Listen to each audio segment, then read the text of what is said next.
Welcome to Fatima's cookery channel. இன்றைக்கி நம்ம mutton சுக்கா வந்து எப்படி ரெடி பண்ணலான்னு பார்க்கலாம். அதுக்காக நான் வந்து ஒரு 1/2 கிலோ மட்டன் எடுத்து நல்லா கழுவி எடுத்து வச்சுருக்கிறேன். இது கூட வந்துட்டு ஒரு 2 டீஸ்பூன் அளவுக்கு இஞ்சி பூண்டு இடித்து சேர்த்துருக்குறேன்.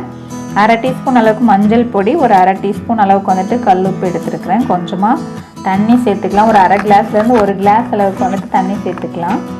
தண்ணி சேர்த்துட்டு நல்லா மிக்ஸ் பண்ணி விட்டுட்டு நம்ம குக்கரில் வந்துட்டு லிட்டு போட்டு ஒரு 5லேருந்து 6 விசில் விட்டு எடுத்துக்கிடலாம்.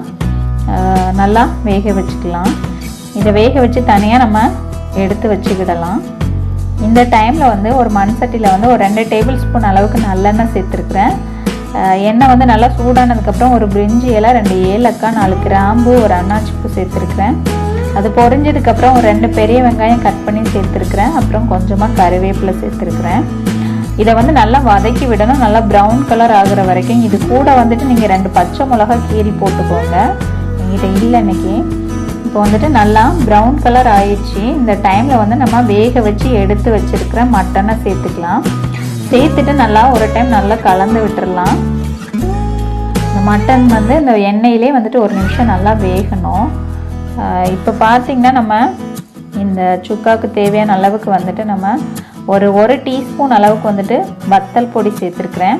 வத்தல் பொடி சேர்த்துட்டு நல்லா பரட்டி விட்டுட்டு மறுபடியும் ஒரு 2லேருந்து 3 நிமிஷம் அந்த எண்ணெயிலே வந்துட்டு வேகணும். அந்த வத்தல் பொடியோடு சேர்த்து வேகணும். அதுக்கப்புறம் வந்துட்டு நம்ம ஒரு 2 நிமிஷம் கழிச்சதுக்கப்புறம் நம்ம அந்த மட்டன் வேக வச்சுருக்கிற தண்ணி வந்துட்டு சேர்த்துக்கலாம். கொஞ்சமாக சேர்த்துட்டு நல்லா கலந்து விட்டுடலாம். கலந்து விட்டுட்டு நம்ம இந்த சுக்காக்கு வந்துட்டு ஒரு மசாலா போடணும். இதுக்காக வந்து ஒரு 2 டீஸ்பூன் அளவுக்கு வந்துட்டு கொத்தமல்லி பவுடர், 1 டேபிள் ஸ்பூன் அளவுக்கு வந்துட்டு மிளகுத்தூள், ஒரு 1/2 டீஸ்பூன் அளவுக்கு வந்துட்டு ஜீரகத்தூள் வந்து சேர்த்துருக்குறேன். இதை சேர்த்துட்டு நல்லா கலந்து விட்டுறணும். அப்புறம் ஒரு 1/2 டீஸ்பூன் அளவுக்கு வந்துட்டு கரம் மசாலாவும் சேர்த்துருக்குறேன். இதை சேர்த்துட்டு நல்லா கலந்து விட்டுடலாம். கலந்து விட்டுட்டு நம்ம வந்துட்டு இந்த தண்ணி வந்துட்டு நல்லா வற்றி வர்ற அளவுக்கு வந்து ஒரு 5 நிமிஷம் நல்லா வேக விடணும். 5 நிமிஷம் கழிச்சதுக்கு அப்புறம் வந்துட்டு நம்ம ஒரு 1/2 டீஸ்பூன் அளவுக்கு பெருஞ்சீரகத்தை வந்து நான் உரலில் வச்சு இடித்து வச்சுருந்தேன். அதை வந்து சேர்த்துக்கலாம். குறைன்னு தான் இடித்து வச்சுருந்தேன், அதை சேர்த்துக்கலாம்.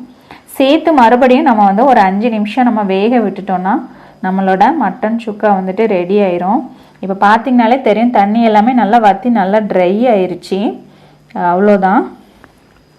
இது வந்து ரசம், சாம்பார் இந்த மாதிரி எல்லாத்துக்கூடையுமே நல்லாயிருக்கும். பண்ணுறதும் உங்களுக்கு ரொம்ப சுலபமான விஷயம். இது வந்து ரொம்ப மெனக்கெட்டு ஒன்றும் பண்ணுறதுக்கு இல்லை. இதில் ரொம்ப டேஸ்டியான மட்டன் சுக்கா ரெடி ஆயிடுச்சு. இது எல்லாருமே செஞ்சு பாருங்கள். உங்கள் கமெண்ட்ஸ் எல்லாமே ஷேர் பண்ணுங்கள், லைக் பண்ணுங்கள், சப்ஸ்கிரைப் பண்ணுங்கள்.